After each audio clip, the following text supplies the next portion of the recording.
तुलसी सालिग्राम विवाह। कई लोगों ने ये भी मन में भाव रहते कि देवताओं को उठाए कैसे जाते।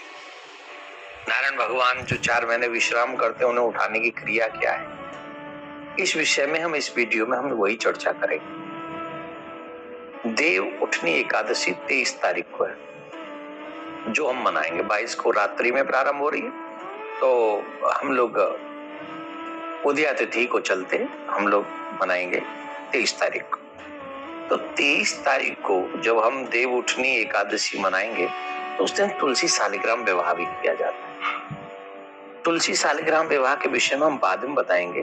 पहले हम बताते हैं कि भगवान को, देवताओं को उठाने की क्रिया क्या है, कैसे उठाया जाता है। पहली बात तो भगवान कभी सोते नहीं है, पर फिर भी क्योंकि हम लोग मानते हैं कि 4 महीने नारायण भगवान विश्राम करते हैं और शिव भगवान जो है भोले बाबा सृष्टि का संचार करते हैं। तो जब भगवान विश्राम कर रहे हैं, तो आपको ये भाव रखना चाहिए कि भगवान विश्राम कर रहे हैं। जैसे आपके घर में कोई बालक विश्राम करता है, तो आप उसे बड़े प्यार से उठाते, भैया उठ जाओ, बच्चे उठ जाओ, अब जो है तुम्हें स्कूल जाना है, अब तुम्हें काम पे जाना है, आदि आदि कैसे भाव रखते हो। द सेम थिंग देवता लोग भी भगवान से प्रार्थना करते हैं, नारायण भगवान से प्रार्थना करते हैं और कहते हैं, उत्तिष्ठोति गोविंद, उत्तिष्ठ गरुड़ध्वज, उत्तिष्ठ कमलाकांत। हे गोविंद आप उठो, हे गरुड़ध्वज आप उठो, हे कमलाकांत नारायण आप उठो, और ये विश्व आपसे मंगल की आशा करता है, इसलिए उठकर इस पूरे विश्व का मंगल करो। ऐसी प्रार्थना हमें भगवान नारायण से करनी चाहिए। जो जो भावना आपकी हो, भगवान को उठाने की क्रिया में भाव को रखें।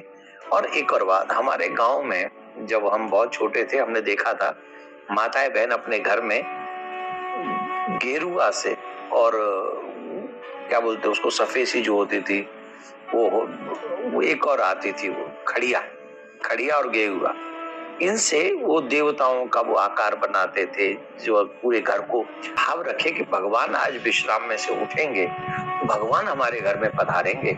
और भगवान हमारे घर में पधारेंगे, इसलिए अपने घर को रंगोली से, प्रमुखतः द्वार पे अवश्य रंगोली बनाएं और आंगन में रंगोली बनाएं अगर घर का आंगन है, और उसके बाद मंदिर में जरूर रंगोली बनाएं। भावना पे ही सब कुछ टिका है, पूरा विश्व भाव पे टिका है, परमात्मा भाव पे टिका है। तो हमारे मन में ये भाव रहना चाहिए कि नारायण भगवान उठ के वो आज उठेंगे और हमारे घर पधारेंगे। और जब आप उन्हें उठाने के लिए बार बार प्रार्थना करें, हे गोविंद आप उठो, हे गरुड़ध्वज आप उठो, फिर अपने घर में मंदिर में भगवान को उठाएं और उसके बाद में उनका अभिषेक करें। अभिषेक के बाद पंचामृत का अभिषेक कराएं और नए वस्त्र उनको धारण कराएं, चंदन लगाएं, कुमकुम लगाएं, केसर का तिलक लगाएं, फिर भोग लगाएं, माखन मिश्री आज जो भी आप लगाते हैं, मिठाई का, फल का। प्रयास ये करें बाजार की मिठाई से बढ़िया आप अपने घर में कोई मिठाई बनाएं, कुछ नहीं तो खीर बना लें, हलवा बना लें, और हलवा पूड़ी का भोग नारायण भगवान को लगाएं, केला का भोग लगाएं, जो भी स्वाद आप अच्छे से मीठा बना सकते बनाएं। तो इस तरीके से आपको भगवान को उठाना चाहिए, फिर उनकी आरती करनी चाहिए और अपने कल्याण, अपने परिवार की मंगल कामना उनके आगे करनी चाहिए। दूसरा, आज ही के दिन तुलसी सालिग्राम विवाह किया जाता है। लोग, सबसे बड़ी बात, जिनके बेटी न हो, उन्हें निश्चित अपने जीवन में एक बार तुलसी सालिग्राम विवाह करना चाहिए।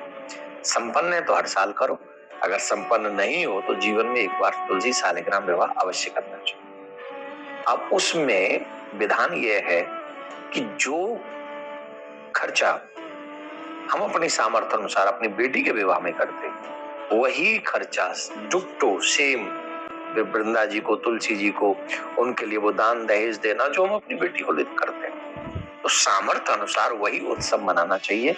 ऐसा करने वाला मनुष्य कभी भी नरकगामी नहीं होता। जो अपने जीवन में तुलसी सालिग्राम विवाह कराता है, उसका डायरेक्ट संबंध परमात्मा से जुड़ता है, और जिनका संबंध परमात्मा से डायरेक्ट जुड़ गया, तो क्या वो नरकगामी? सालिग्राम विवाह।